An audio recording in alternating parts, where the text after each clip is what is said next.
What's up, everybody? My name is Mike, and I run the Scarlet Standard. We are back with the Rebel Daily Drive. We are live. Today is January 28th. We kind of have a lot to cover. Well, maybe not a lot, but we can kind of go over kind of what happened last night. UNLV was absolutely embarrassed on their home floor by New Mexico. They ended up losing last night, 89-61. This comes after Josh Pastner mentioned to the fans and the fan base during his press conference on Monday that the fans, it's been a struggle. He didn't know the rebuild was this bad. Um, and now you're looking at uh, you're looking at a potential full rebuild for this fan base, and how he did what he did um, after he was able to put on the performance the way that they did last night is kind of a microcosm of what this program is. The UNLV basketball program has struggled for years, especially since they fired head coach Dave Rice. I mean, a lot of fans don't remember. A lot of fans do. A lot of fans don't. I will say that. But a lot of fans don't remember the Tark era, other than the banner hanging up in the stands.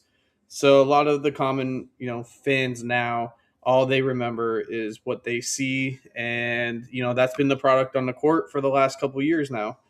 And since this has happened, since UNLV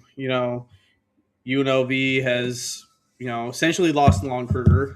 Long story short, when he went to Oklahoma, the basketball program has kind of never been the same. Rice was able to continually take them to the NCAA tournament, which boosters thought was not enough. He was able to get there, but not win games. He wasn't able to nobody has been able to replicate that 2007 run that Lon made to the Sweet 16, which ironically they should have beat Oregon and should have went to the Elite Eight. And who knows what would have happened if they would have played Florida. But a lot of people talk about what's happened since then. And if we really want to take a look at what's happened kind of since we've had this Tark era, not just the Tark era, but we've had. Why does it look like that? Please hold. There we go. If we really want to look and see kind of what's gone on and what has been, this program for the last couple years, kind of looks like the microcosm that you're looking at now. I mean, Pastner's 10-10. Kruger won 58% of his games. He went 76-55. He was very ridiculed in a sense of he could not get the team over the hump, which was a valid argument. There we go. A valid argument for from the fan base and for a lot of what was going on. Marvin Menzies ended up being 500 when he was at UNLV. It was a complete disaster, though. They fired Dave Rice in January of 2016. Yeah, January of 2016. After he had lost back to the team was ranked in the top 25. They had multiple top 25 wins. They started conference play 0-3 with losses at the Wyoming loss was basically the nail in the coffin for Dave Rice, and they fired him mid-season. Firing him in January ended up being a disaster. They waited till towards after the NCAA tournament to hire Chris Beard. They hired Chris Beard, and Chris Beard left after 2 weeks once Texas Tech opened, and that kind of left UNLV in a flurry and a frenzy. Next thing you know, they ended up with Marvin Menzies, was an absolute dumpster fire. TJ, was brought in during COVID, never really wanted to be at UNLV. Oh, shit. That's not what I wanted. There we go. TJ never really wanted to be at UNLV. He had one foot out the door. He had a decent first season. The second year was an absolute mess. He finished one game under 500, and that was the story from there. He left Iowa State. Kruger was on his staff. Kruger was kind of the cheap, nostalgic hire. Kruger won 18 to 20 games every season as UNLV's head coach. If you go back and look at how Kruger actually did, 18 wins last year, which we'll get into this kind of gets into my topic of, is Pastner the right man to lead this program? There's kind of been a curse of this program since the Dave Rice firing. You have different ADs. It doesn't matter. A lot of flack's gone on Eric Harper for this hire. I don't know if this is necessarily a Harper thing because it was Tina Kunzer Murphy who fired Dave Rice. It was Desiree who hired Kevin. Eric gave Kevin that secret extension that nobody was discussed that came out right before they fired him. And Harper made the Pastner hire. So you've really had three different ADs make three different basketball hires at this point. I was on the fence with Pastner. I like what he's done. I like who he is as a person. I think, he can sell the shit out of any city. He can sell the shit out of any program. It's just a matter of what exactly is the right person for this job. And I think that, there's a lot of different expectations of what this program actually is to where people think it is to where people are stuck that it's Tark era in 1990. I think that there needs to be some type of separation at this point.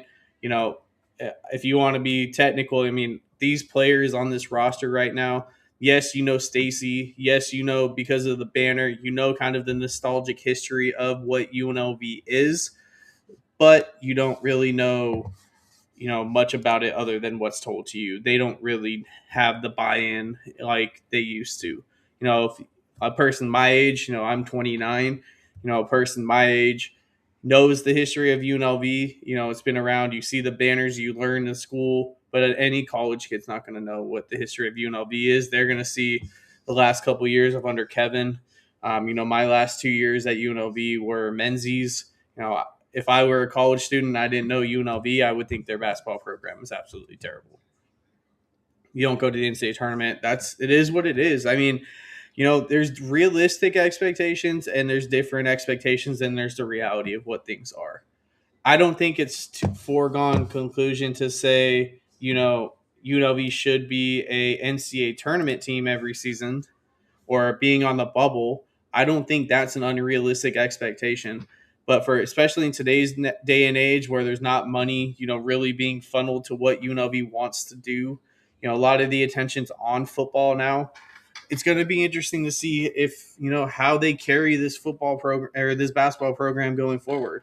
What kind of support does Pastner get? Or, what is the solution? If you have a solution of who's going to fire, if you're going to fire Pastner, who are you going to bring in? Who wants this job? What everybody puts out these unrealistic. I wanted Eric Dolan. I've made that clear. I wanted him as the head coach. He kind of, like you saw, like you've seen, took UNLV to the woodshed last night, coaching wise. Would it be different? I don't know. I mean, he had the same pedigree as TJ Otzelberger, and Otzelberger was hit and miss. So it's kind of, very relevant of what the state of the program is, what the support backing is going to be, and, what it really looks like. I mean, if you look at Kruger won almost 60% of his games. He won 18, 19, 21, and had a regression year with all the injuries last year at 18. It was time to move on. Nobody's arguing that it was time to move on. But, was Pastner the right hire? I don't know. Is it at this point safe to say that he has a gripe with the fans and fans have a gripe with the program? Absolutely. There's a disconnect somewhere. But you can't call out fans and say, you know what? We need butts in the seats. We need this. We don't play well at home. Well, yeah, fans aren't coming because you don't play well at home. You don't win the games that you're supposed to do. You had arguably momentum in the best crowd of the season against San Diego State, and you lost that game. And you realistically, you blew that game. New Mexico, you flat out played like shit. There's no sugarcoating it. So if you go and you look, with all these arguments of what is actually who's actually going to take a chance and see what it is, and see what this job is, it's not really, it's not really, you gotta be rational about what you're trying to argue. I think if next year is any similar to this, he's gone. His buyout is so low, he's gone. There's no reason for him there's no reason for him to be the head coach again. I mean, if you look at where Ken Palm projects UNLV to finish, um, expected to finish with a losing record at 14-17. Currently, we're sitting at 10-10, so they expect us to go 4-7 to finish out conference play, which puts you at 9-11 in league, which probably puts you as the 8-9, probably the 9 or 10 seed in the Mountain West tournament, kind of where you're playing that play-in game again. Their tournament resume is decent, but you have too many bad losses at this point. They are one of the few only teams in the country that have multiple quad 1 wins and multiple quad 4 losses. So that's kind of interesting when you look at it from that perspective. But if we're looking at what this team is, and we want to compare it to what Kruger had the year before, because that's always the comparison. What has it been the last couple years? What is this? What is that? Well, if we look at what Kruger had, Kruger played at a pace that was about middle in the country, and people called that boring. They didn't shoot threes very well. They shot 33% as a team. They didn't shoot twos very well. They were towards the bottom as a team. If you look at the breakdown of what this team is, this team that team last year finished 18-15. What's the difference? It's just a different coach, right? Like here's UNLV this year, 127 in twos, which if you're looking at what Kruger's team had last year, 241. So congratulations, you learned how to make a layup, even though it doesn't seem like they really know how to finish through anything. This team is very soft. 3-point shooting, 31% last year, 33% this year. Still don't have shooters. You still don't have the guy that is a sniper that can knock it down when you need a three, or a playmaker that can get you a bucket when you need one. There's no Bryce Hamilton walking through that door. If you go back and you look at this year, 67% free throw shooting, 332 in the country out of 368. Kruger's team last year, 71%. You arguably got to the free throw line. You got to the free throw line of 35. Where is it? 20% of their points last year was free throws. This team is 23.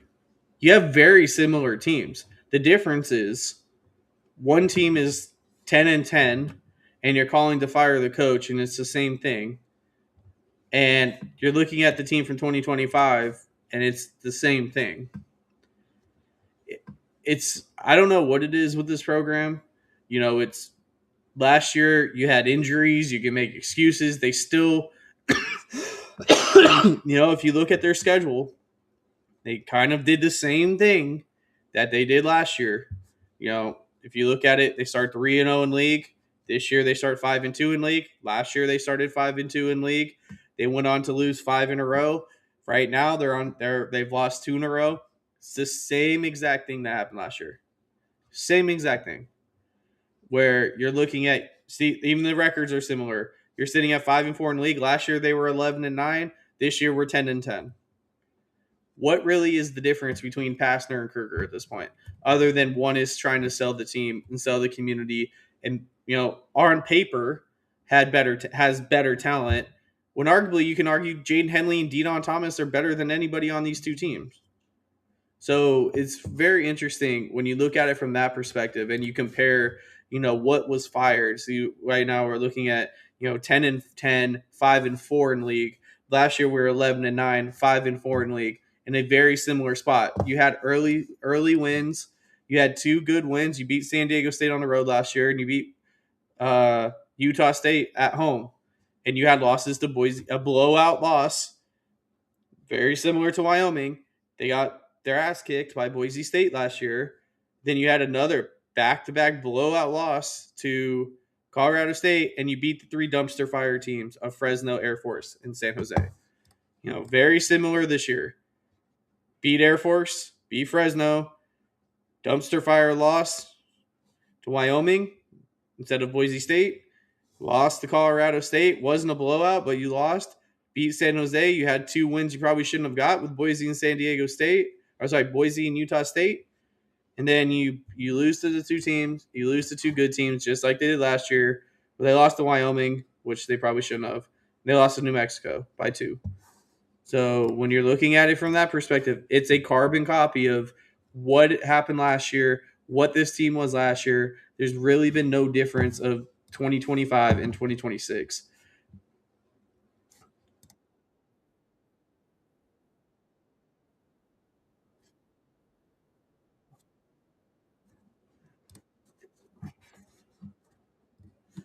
So yeah, it's very, very interesting to see when you look at it from that comparison of what this team is, where this team is, who's calling for what. It's the same accounts calling for certain things. This is the worst team in UNLV history. Well, if you really look at it on paper, it's a carbon copy of last year's team. It's last year's team, and worst team in UNLV history. How about the year before? Let's look at 2024. Very similar. Finished what? 21-13. Very similar again. Lost Sandy. They started 0-1, 1-1, 1-2. They started 2-4 in league. Then rattled off 5 in a row to go to 7-4. Lost to Reno. By the way, if anybody caught Pastner's presser last night, I know I posted it. There's a lot of people that watched it. I know that there was a bunch of people watching on the live stream last night that I had. He did the cardinal sin, by the way. He called Reno, Nevada. We don't do that. He didn't acknowledge them as UNR or Reno. He did the cardinal sin. He called them Nevada. We don't. That everybody should know that's a no. Anyways, off topic. Besides the point. But you look at how 2024 went. They lost one, rattled off 5 more in a row, finished 12-6, lost in the semis to San Diego State. Didn't have to play that first round game. So if you arguably, they've regressed the last 2 years from the progression that Kruger had going from year 2, where they won 19 games, went 7-11 in league, to his progress in 2024 to where they went 12-6 in league. The last 2 years they peaked in 2024, and then the regression that's happened the last 2 years, and this includes 2 different coaches. So there's really no difference of what if you go back and look. Here's all Kruger's teams, right?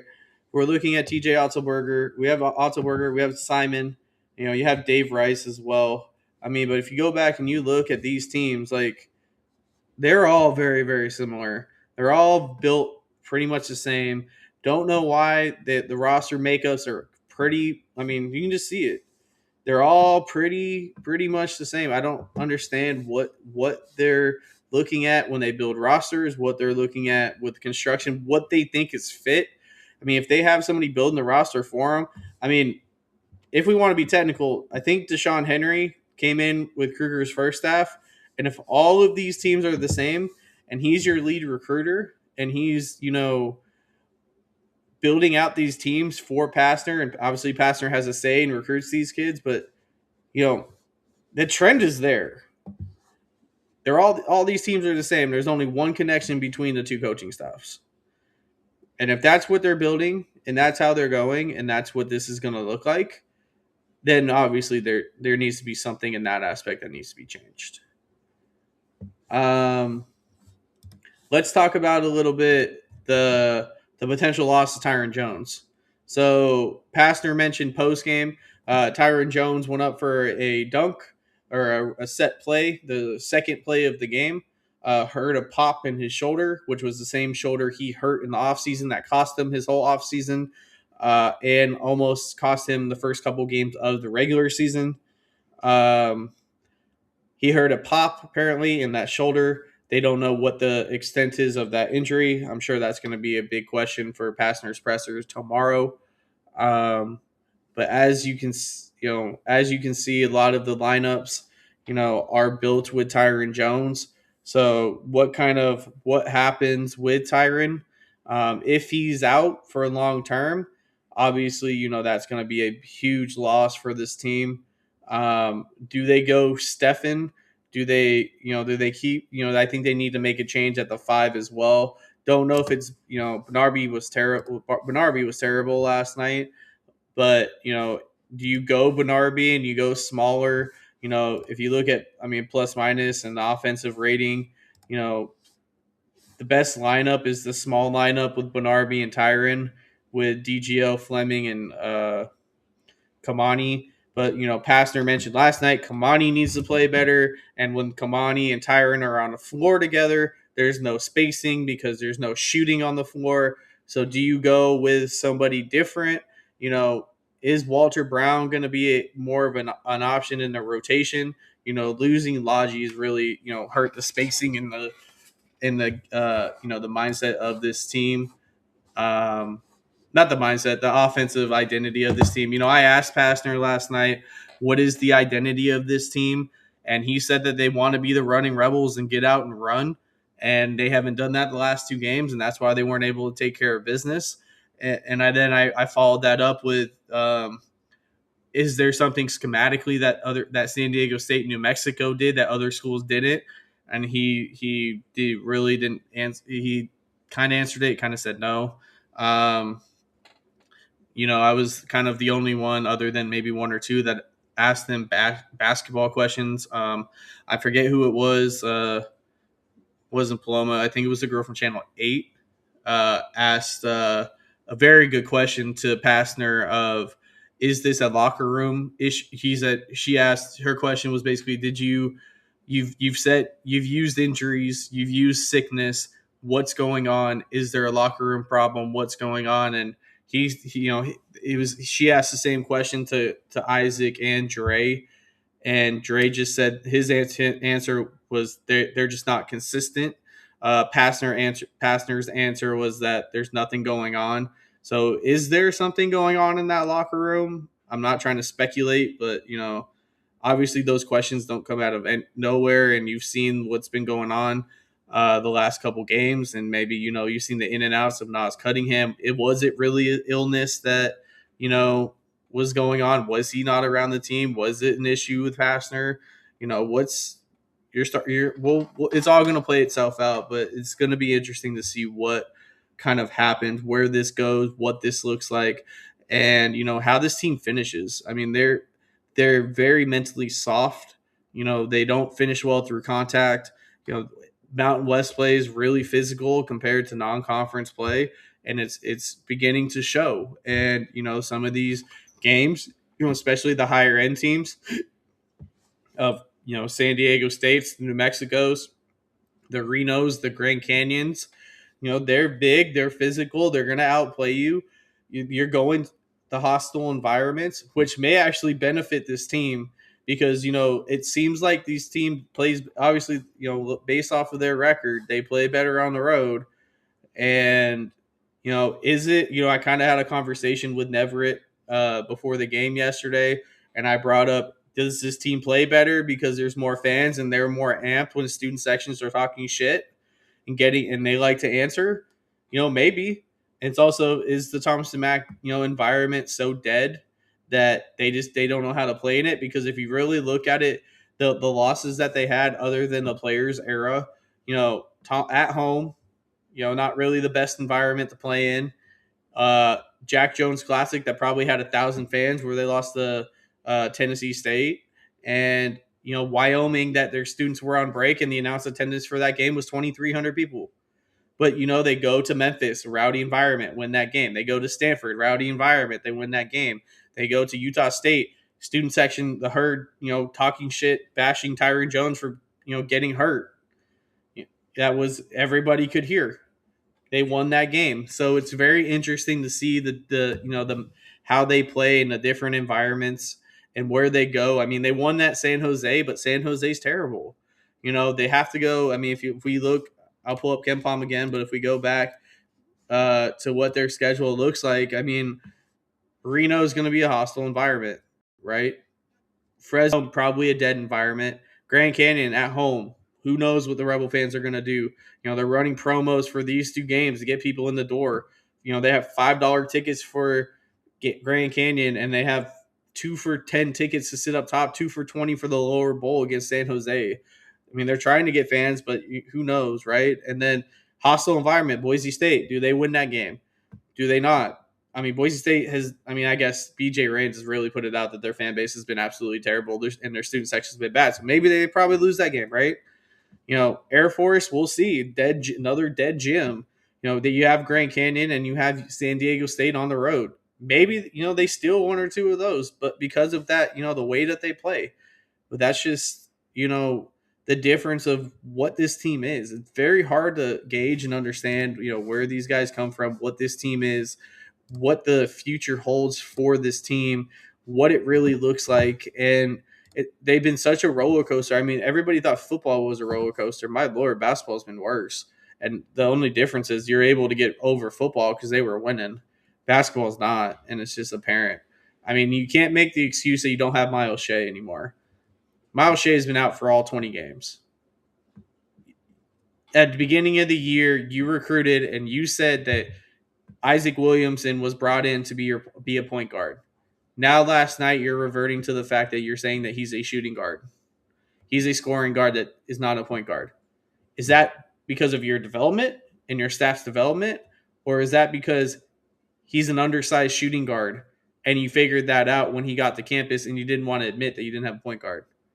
What is – and I will say this as well. The people that are talking about Miles Shea probably transferring out at the end of the season, what is his value right now? No P4 is going to want him. No offense to the kid. The kid's a great player. But, what's his value? He just missed the full season. He's not going anywhere. Unless, Pastner forces him out or something like that happens. He's not going anywhere. And I think, those fans that just sometimes just speak shit out there like that, it's just like they really don't know what the hell they're talking about. And it's funny to see that. Like, let's talk a little bit about what happened and what this box score looked like against New Mexico. I know the game was pretty easy to tell what happened, how bad it was. But, Thomas Abdullah, the 23-year-old freshman who was a former pro, he finished with 18 and 11, but he had 16 of their first, I would say probably, I don't remember the exact stat, but it was like 16 of their first 25 points. He finished with 18 and 11 last night. They ended up with 4 in double figures. They absolutely dominated UNLV right from the jump. It was turnover, bucket, turnover, leak out, turnover. It was like six of their first 8 possessions were turnovers. Then UNLV started like they made a spurt to cut it to 4. Then, Olin made an adjustment, got it back up to double digits. Pastner tried to call timeout. The players didn't really respond. You got, 1 minute from Tyron Jones before he went out with his shoulder. You got absolutely nothing from Kamani Hamilton. He finished with 2 points, only took 4 shots. Had some cheap fouls. You got Stephen, who had 7 and 5, but a couple of those buckets came late. He didn't really make an impact. He was by far the worst player on the floor. He was minus 31. DGO was in foul trouble most of the night. He finished in single digits, had 8. He had 3 rebounds. And, you need more from DGO. I think, this team wants to get into you defensively. They want to play, aggressive. But there are sometimes you have to know the difference of what officiating crew you had. You had an officiating crew last night that for all 3, they very heavily favored home teams, and they very heavily favored getting to the free throw line. Home teams getting to the free throw line, and you weren't able to cash in on that. And that's some things that you need to buy into, and you need to understand what crews are what, and take advantage of it. You would think they would shoot more than 17 free throws. They made their free throws last night because Tyron Jones didn't take any. This is what it looks like without Tyron Jones. No offense to the kid. The kid's a hell of a talent. But, when he shoots 2 for 10, that inflates this number. It makes the team look a lot worse than it actually is. Howie gave you his typical 7-6. They need somebody to step up, grab this team by the balls, and be a second scorer next to DGO. If they don't have somebody step up and be a second scorer with DGO, then this team is in trouble. It's just, that's just the easiest way to explain it. And yeah. Benarby, nothing. Played 9 minutes. Didn't even play when it was a blowout. Pastner, left him on the bench. Walter Brown, I thought played decent. He had 7-5, which is arguably his best on one of his best statistical games as a Rebel. They're gonna really need him and Al Green to get their shit together and hit some shots. Shout out to Al Green for extending the 3-point streak, which also, by the way, if you are going to call yourself a reporter and talk about UNLV and work for one of the news publications that are in this town, you should ask questions about the basketball game, not ask Pastner, did you have the 3-point streak on your mind? Or ask the players if they had the 3-point streak on their mind. Like, what the fuck kind of question is that? Like, don't do that. That's a little that's ridiculous at that point. Like, fans want to know about the game. They don't care about the three. I mean, they care about the 3-point streak. That's why a lot of them stayed when the game was 20 points, a 20-point blowout. But at the end of the day, it's a novelty streak. I love the streak. It's great. But they just lost by 30. They got manhandled all night. I really think the question they want to hear is, what did you think of keeping the 3-point streak alive? Like, my God. Anyways, Nas finally made an appearance. First time he's played in 4 games. He had 9 points, which was his third highest scoring output as a Rebel. Obviously, Pastner mentioned a bunch of times that he was one of the only bright spots last night, and they need to reevaluate whether he's going to get playing time or not. And I think that you need his offense as much as he may be a black hole sometimes. If you can rein in and tell him, rein in and say, don't shoot every time you touch the ball. Be smart, be efficient, and in the offensive, semi-ish offensive system that he tries to run, and don't give up 30 points on the other side of the court. They need a scoring boost. They need something, and if they're not going to get it from an Al Green or from a Kamani Hamilton or from a Howie Fleming, who probably, instead of being about 8 to 10 points, probably needs to be about 12 to 14. It's going to be interesting to see. Here's a good comment right here. Really think Nas is more talented than everyone on the court when he plays. Don't know what the problem is there. I think there's 2 problems. And I think if Noah, you've watched a lot of UNLV games, I think there's 2 problems. One, he shoots the ball every time he touches it. And 2, you saw everybody's this team, I'm not saying this team is world beaters on defense. But if you're going to touch and shoot the ball every time you touch it, you need to at least be able to guard somebody. And there were multiple plays, even in a 25-point game last night, he got blown past. So I think it's something on the defensive side of the ball that's keeping him off the floor. But I think they're starting to realize that they really need his offense on the floor. So if his offense is fine, then I think the defense will be fine. They'll live with the defense. And it's kind of like I just said, if he can get you 10 or 15 and not give up 20 on the other end. I mean, last night he played 10 minutes. I know it was late and it was a blowout, but his plus minus was 0. So he scored 9, gave up 9. If you can keep it around that, or keep it within, striking range, unless, he goes for 30, then obviously I hope he does. But if you can keep him somewhat balanced, I think he'll be fine. This question is, what is Pastner's contract like? Let's see. That's a good question.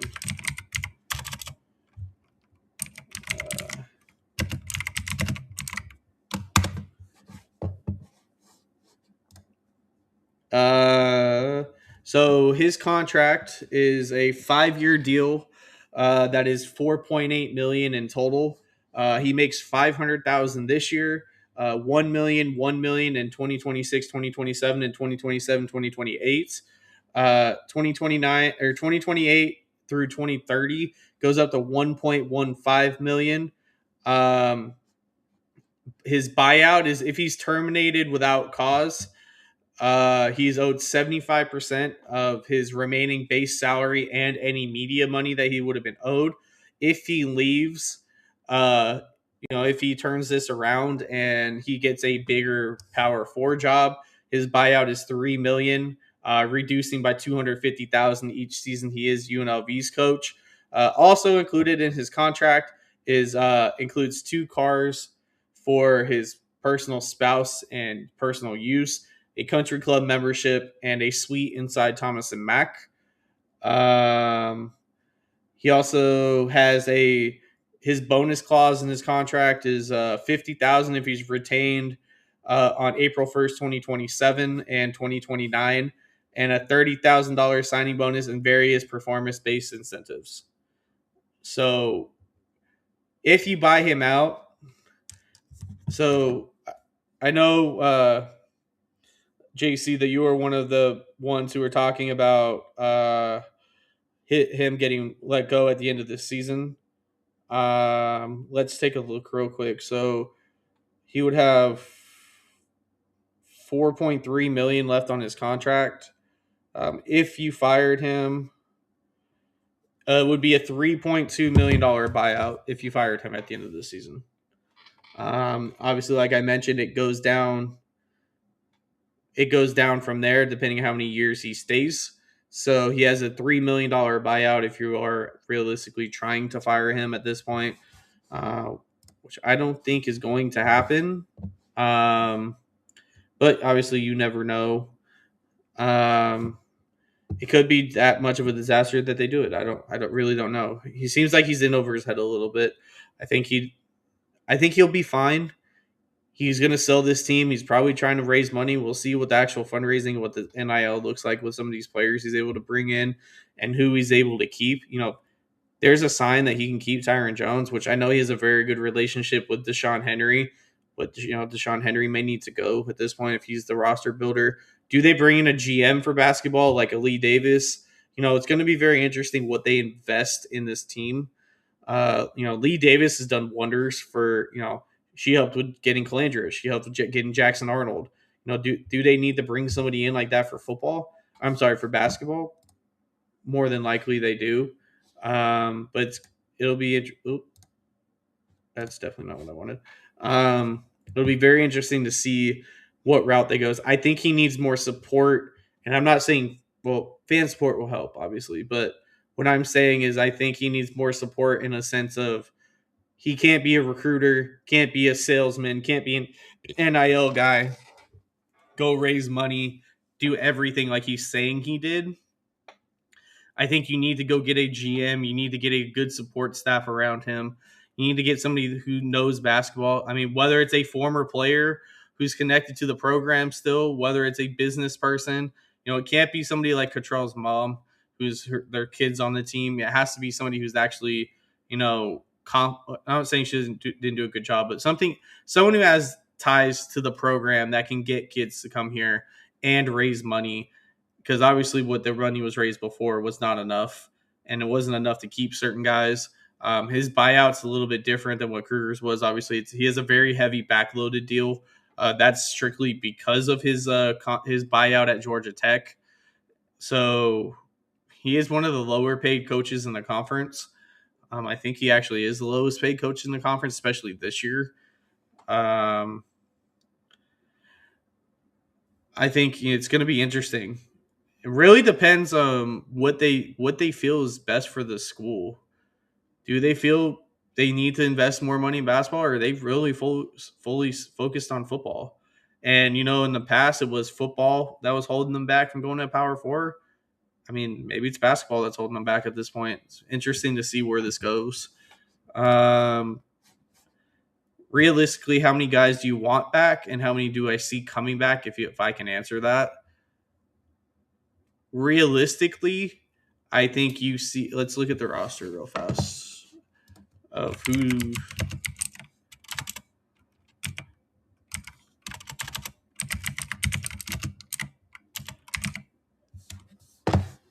I like all the players. I mean, as people, I think they're really, you know.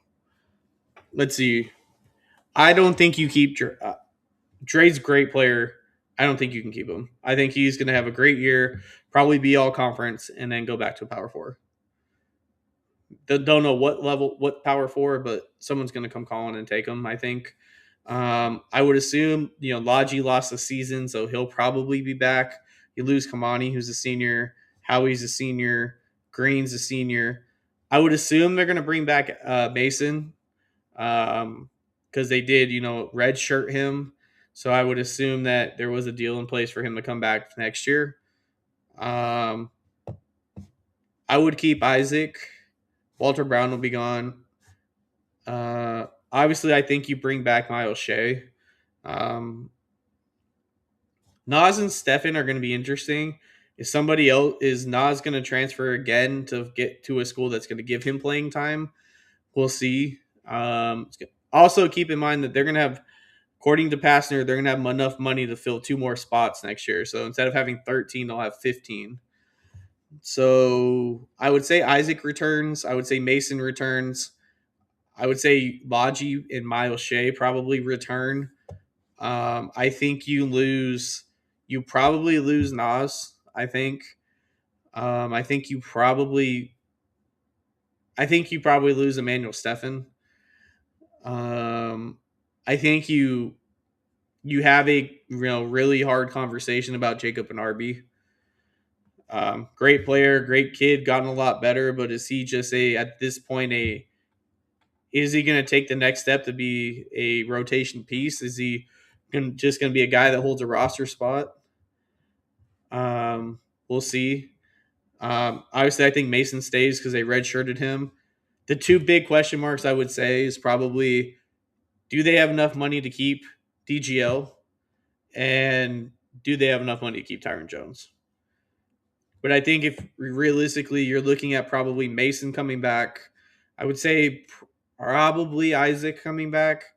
I wouldn't be surprised if he goes, but just my opinion. But I would think maybe Mason or Isaac probably stays. I would say Miles Shea probably as well. So if you could have a core, like you mentioned, of a Miles Shea, because he'll have a redshirt year, so you don't know what his true value is on the open market because he missed this year. He's probably going to want a year to prove himself, and he's probably going to stay. So I would say you have a core of Miles Shea, Mason Adabon, Laji Dembele, uh, and probably Isaac. So you have I think you'll have very good guard play next year. They're probably, they're going to bring in he's going to have to bring in a scorer to replace DGL, I think. Obviously, you're going to need to replace Howie and Kamani. You're probably going to replace 4 or 5 starters, to be honest. But if you could keep those guys and maybe keep either Stefan and Jacob, or what kind of happens with that, you do have a good core of 5 or 6 that you can keep and build around. So you're still going to have, let's just say you bring back, let's just say you lose DGL and you keep Tyron. So you'll have Tyron 1, Adabon 2. Let's just say Jacob comes back as 3, Isaac 4, Miles Shea. That's a core 5 right there. If Nas stays, you have 6, and then you have Stefan, that's 7. You're still bringing in 8 new guys to fill out the roster. So it's going to be interesting to see what construction they have, who they keep, who they want to keep, who buys in the Pastner system, and what future he has. It goes back to, if they keep him, obviously, but if they're able to keep the guys just coming back, they have a very good core, and you're still adding 8 pieces to it. So if they're increasing money like he says, if they're increasing NIL, they're going to have 2 more roster spots. So it's going to be interesting to see how they build it, what they do, what they have. I think they have a very good foundation. He just needs guys to be bought in. I think, Walter Brown, late addition, good kid, just, filled a roster spot. really. I mean, Al Green didn't has not. He's a great kid, great story, plays hard, works hard. Just didn't fit in. I mean, I don't know if he just didn't fit in. Didn't what had happened there? Howie and Kamani, you're losing two starters. So I mean, you have, and then if you lose DGL, you're losing three starters, but you're getting Logi back, who probably would have started over Tyron Jones. Honestly, Tyron Jones has been great, but Tyron Jones should be coming off the bench in a realistic situation. You're starting Stefan, or you're starting Tyron and Logi with Howie, Kamani, and DGL. I mean, next year, just spitballing, right? You start without pieces they haven't brought in, obviously. Miles at the point. You start if Stefan comes back, you start Stefan at the 5. You have any kind of and you start Logi at the 4. You're looking for a 2 and a 3, and then you have a bench potentially of Stefan if he doesn't start over Jacob, Isaac, uh, Mason, and whoever else they bring in. So it's going to be very interesting. The roster construction is going to be very interesting, I think. What was I missing? Oh, let's talk about Friday night. So Friday night, obviously, like I mentioned, they hit on the road to play Reno. Reno is a very good team. They are currently sitting. What is their record right now?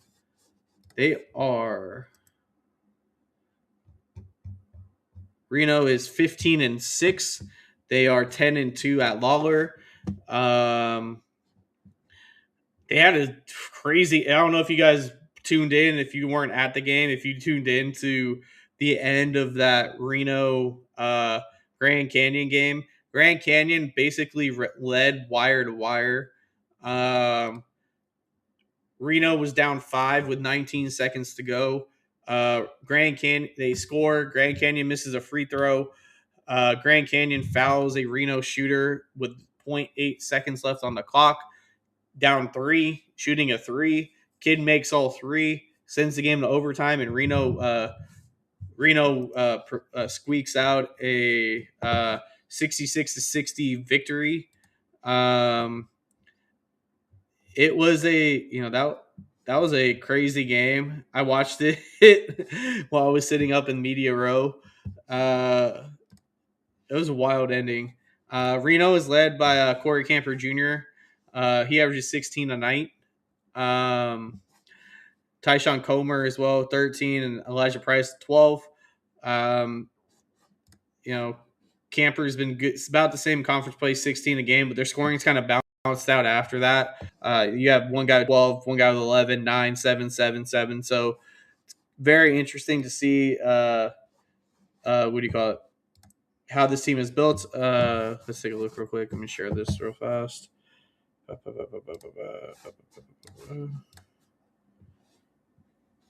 Why does it do that? I don't want that either. There we go. Yeah, you have Camper, Price. Price is their big man. He averages about 12 and 8, 12 and 9. He could be a problem. He's 6'9", 215. What did he have last night? He got in foul trouble last night. Only played 24 minutes at 6.6 rebounds, but he had double doubles in 5 of the previous 6 games before that. So he's really been, their focal piece inside. Corey Camper, he only had 8 last night, so they were able to survive him playing terribly, shooting 3 for 13. But he had 20, 19, 23, 14, 31. So when he plays well, he plays well in spurts. But when he has duds, no, I'll answer that one in a second. He typically has good spurts, has a bad game, good spurts, has back-to-back bad games. So it's going to be interesting to see. Ken Palm, where you at? They play at a very similar style to UNLV. Actually, they play at a faster pace than what UNLV does. They get a majority of their points from twos, just like UNLV, but they're very evenly distributed. Their they're a very good basketball team. Ken Palm has them as 63. If UNLV were to win this game, looking at it from a net ranking standpoint, which I'm probably the only one that looks at these at this point because I like to see what kind of competition this UNLV is playing. This would be another quad one game for UNLV if they're able to win this game. This is a quad three game for Reno. Um, Reno is 64, so if you look at it from that perspective, they're right on the bubble for the NCAA tournament. They really need to win these next couple of games. They have a stretch coming up where they play UNLV, then they have a quad one chance against Boise, another quad three game, then a quad one game. It's basically quad three, quad one, quad three, quad one, quad three, quad one, for them. So it's a good opportunity for them to get a decent win. I don't know why this ad's funny to me. I had to like double take of who that was. But yeah, it's going to be very interesting to see what kind of matchup this is, how this team responds. I think you're going to have, if they respond like they did against Colorado after getting their blown out by Wyoming, and how they did against Colorado State. Colorado State, that game was tight the whole game. UNLV led for a majority of it. They blew that game late and lost by 8. They were winning with like 5 minutes to go too. So we'll see. I think they'll respond. I think Pastner will have them bought in. We'll kind of get more of a vibe of what they're at tomorrow. But I think this is another key spot. Does this team respond, or does it domino down to the being another blowout, a potential loss to another school? I mean, as much as I hate it, Reno's a better team, unfortunately.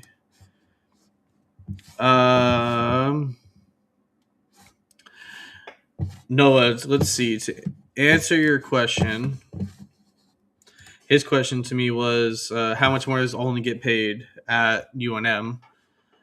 I thought he was a done deal to go to UNLV, so I'm not sure what happened there.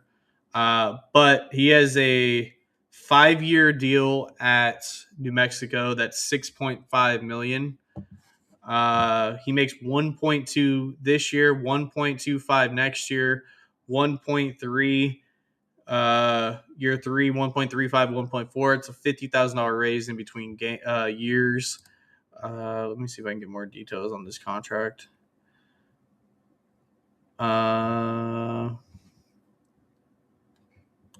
He has a $2.65 million buyout year 1, $2 million year 2. Then it drops to 1.1 year 3, 560 year 4. So he has a smaller buyout than what Pastner has. His incentive, actually, I'll just share this because it's interesting. His contract's very interesting. He has similar perks to what Pastner has as well.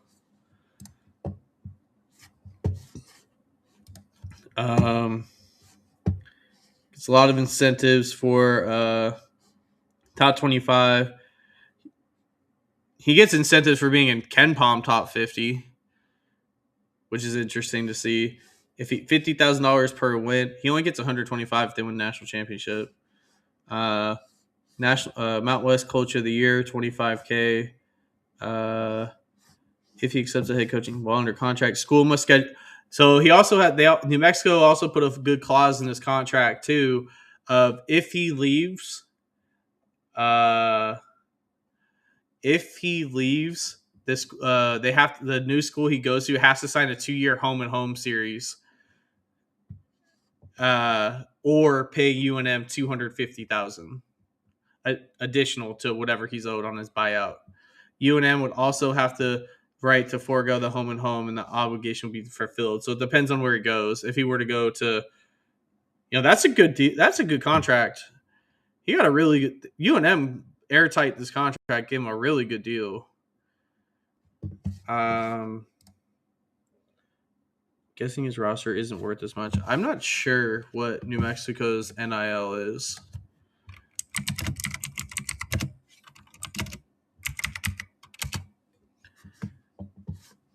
I don't know much about New Mexico NIL. I know that they don't raise as much as UNLV does. I know that for a fact, because in 2024 their NIL incentive raised 9 million, which is not close to what UNLV's raised. So I don't know. I you're probably right though. He's probably not. It's probably not anywhere near what UNLV's is. It's just it's the difference is when you're in a group of five. I think the difference is you need guys who buy in and want to play your way and buy in and want to compete. It's the same way San Diego State's been good for every year. I mean, shit, San Diego State has two guys from Vegas that should be on UNLV's roster that Kruger didn't get. Um, so I know Farrow for a fact was going to transfer to UNLV if a different coach was hired. I heard that from multiple sources. Um, I also know that he's being paid. Like for example, I know Farrow Compton's making 200. At least last year. I don't know if it's changed, but I know he is making somewhere between 250 and 300,000 at San Diego State, and he doesn't even start. And I know that because I have sources on that. So it's interesting to see some of the levels of these kids. I mean, San Diego State's able to keep all these kids because their NIL money is probably the highest in the league. It's probably them and Grand Canyon is outrageous as well. They're completely funded by Colangelo. Grand Canyon. It's going to be, if you're looking at the new Mountain West, Grand Canyon and New Mexico are the class of the league in basketball. UNLV is the class in the league of football. New Mexico fans need to pump their brakes on the football side. You had one good year. I mean, people say that all the time about UNLV, but you had one good year. But there's levels to it. Eck is a great coach, but they're going to be just fine. I'll do a more deeper dive. I'll do a pregame show on Friday. Probably won't record tomorrow because there's not much really to talk about. The girls lost today, which Lindy's having a down year. She has 2 conference losses this year. They lost to a New Mexico team that's not as talented as them. She actually had the most. She actually had. This is a new one. Transfer from. Yeah, he's a big boy. It's going to be interesting to see how they play him, and what fits in and what where they play Thomason. Thomason's he's a good fit, but let me see. I know for a fact they want to play.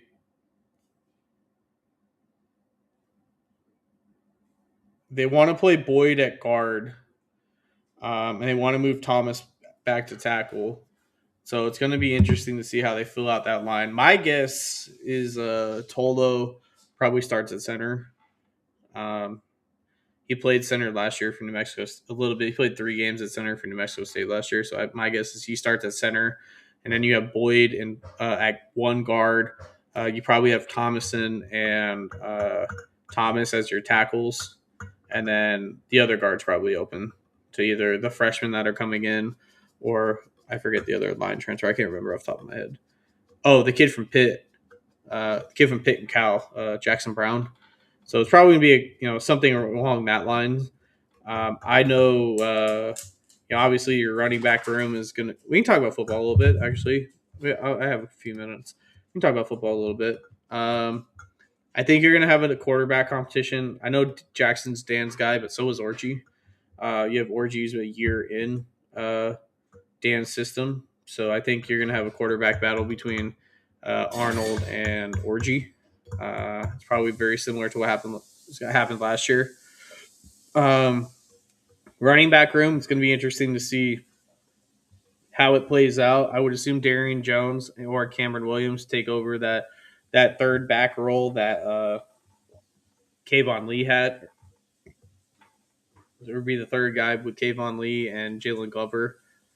Jalen Glover, and then one of those two, or Skylar Leslie, if he can get on the field. Then depending on how they can play it. Wide receiver room's a question mark. Obviously, you brought in the kid from Kentucky and Clemson. He's probably more of a slot guy. You have Irvin, who's a slot guy. You have Caden McGee, who's an outside guy.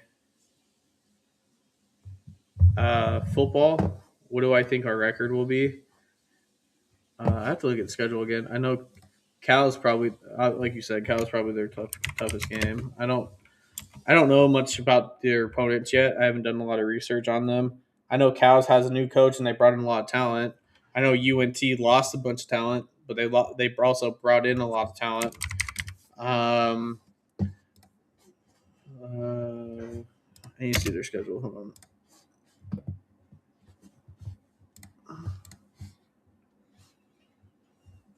Let's see. I think they beat Memphis.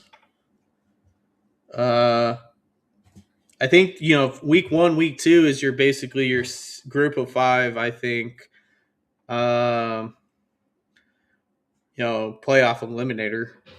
UNT and Memphis. I mean, you can eliminate both of them right there. Akron's going to be no pushover. We saw how Miami of Ohio went. Miami of Ohio was a good team, not a great team. I thought they weren't very good offensively, which turned out to be right. They had a very good defense that got them to squeak into a bowl game. But I would assume Akron's probably something like that. Going to that Eastern time zone, going to be interesting. You have Air Force, Hawaii, New Mexico on the road.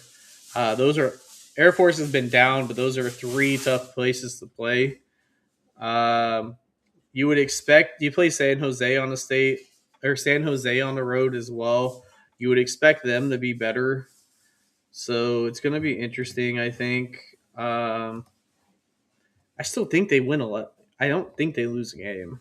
I said they were going to go 11-1 last year with their loss. With their only loss being to Boise State, and I had them beating UCLA. So I think they're going to be. They have to if Dan wants to do anything and go to a P4 like he wants to, because we all know he wants to. He has to make the CFP, and I think if they have a loss next year, I think it only happens. There's 2 games that happens in. It's either Cal or at New Mexico. I don't think they lose New Mexico though. I think Dan's gonna. If they were to play, if UNLV was going to play New Mexico in the Mountain West Championship, they would have blew them out if they had a second chance to play them again. I don't think they shouldn't have lost the first time. They would have got blown out the second time. But I think you're sitting at. The only other thing I need to see is how the weeks line up because conference scheduling has not been released yet. So do they have weird stretches where they go back to back, weeks on the road? It's hard to gauge on that. I think they can go 4-0 in non-con though. I think they're a better team than Cal. I think they're going to be prepared, and I think if you come into that Cal game 3-0 on the fringe, if not receiving votes, if not ranked in the top 25, there's no reason like Cal wouldn't be either. I mean, what's Cal got before UNLV? Cal opens with UCLA at Berkeley. They play at Syracuse. They play Wagner. Then they play Clemson right before UNLV. So Cal could be, if they're somehow 4-0, Cal's going to be ranked. Coming off a win against Clemson, it's a matter of can they get out of that Clemson game healthy? How are they going to play after that Clemson game? I need to see the rest of the schedule plays out. I would assume Reno is probably the last week of the season, as it typically is. So, you don't want my biggest thing is you don't want a funky back to back of you go to New Mexico and then you go to Hawaii. I think you're gonna because that could be a trap. Hawaii is hard to beat at home anyway. They play like Alabama at home, so yeah, that's how I honestly see it. And yes, I agree. Taz Reddix is a really good receiver. I think he's going to be a stud. I do want to see. It's very interesting that Troy Amire went to New Mexico. I've heard different things of what happened there. Don't know what's true. Don't know what's not true. I heard he was an issue in the locker room, but because there's no reason why Dan wouldn't want him back if he had eligibility left. I guess if there wasn't an issue, and the other, when I saw Jaden Bradley entered the portal too, I I didn't think he had eligibility left either, but we'll see. It'd be interesting. Um, yeah, I think they beat NIU. NIU will be better. They'll beat UTEP. They'll beat Wyoming. I don't see them losing a game at home. If they lose a game at home, it's the Cal, I think. But I don't see them losing a game at home other than maybe Cal. So, I mean, that puts you at 5 wins right there, if not 6. Um, then it's a matter of how this road schedule plays out, in my opinion. I think they'll beat Air Force on the road. They'll probably beat San Jose on the road. It's just a matter of where the Hawaii New Mexico game land. If they schedule the Hawaii game towards the end of the season, or the New Mexico game towards the end of the season, like they typically have been, I think you're going to be in a good spot. That could be a massive implication game. Because keep in mind too, I saw this yesterday, and I don't know how many people have seen this. They let it slip that you don't have to win your conference to be the G5. You don't have to win your conference to be the G5 rep anymore in the CFP. You seem to be ranked. So they're sitting with an early season loss to Cal, and they went out, and they're still sitting, and that's the highest ranked G5. They'll be all right. Or if they lose week 1 to Memphis and then win 11 straight and then go win the Mountain West Championship, if they're still ranked, they're gonna have a good case. And I think that that's gonna kill the Pac-12. I think there's no guaranteed bid. I mean, there's a guaranteed bid, but there's it's about who's highest ranked.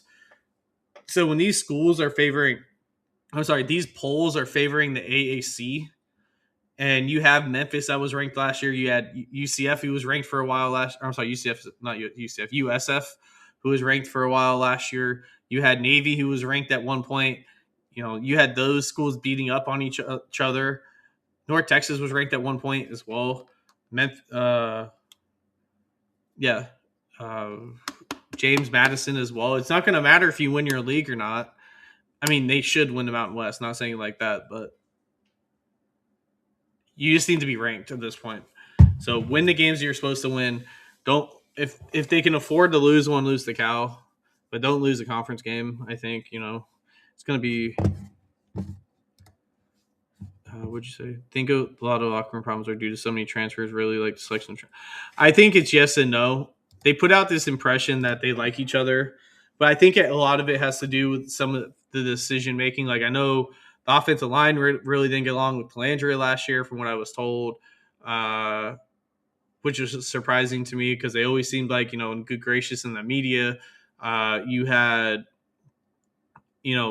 good relationships. Like I know certain players stayed at UNLV because other players stayed at UNLV. They wanted to be a package deal. So I'm not going to name names on that one. There were a couple like that though. So it's yes and no. I think that when you have a lot of guys come in and you have to mesh a locker room, I think, yes, they brought in a good selection of guys and transfers this year, but you also have a lot of guys coming back. You're not bringing in 50 new guys. You're bringing in 26 freshmen who've been around a lot of these guys in the locker room. And then they're only bringing in, I think, 18 transfers. So, between the 26 freshmen and the 18 transfers, you have 44 new guys, not 60. So you have a good foundation. And you have to keep in mind, too, they only had, a lot of guys stayed but didn't play under Barry. You have the guys that have been here for 2 coaching staffs now, that now have more familiarity with this coaching staff going into year 2, so they stayed. As much as and the biggest thing is Shear coming back. So with Shear coming back, some of the guys that were recruited by Barry that stayed now have familiarity again with some of the coaching staff. So I think it's a mix of that. I think it's going to be very interesting to see how they mesh. I think a lot of it's going to hinge on who they start at quarterback.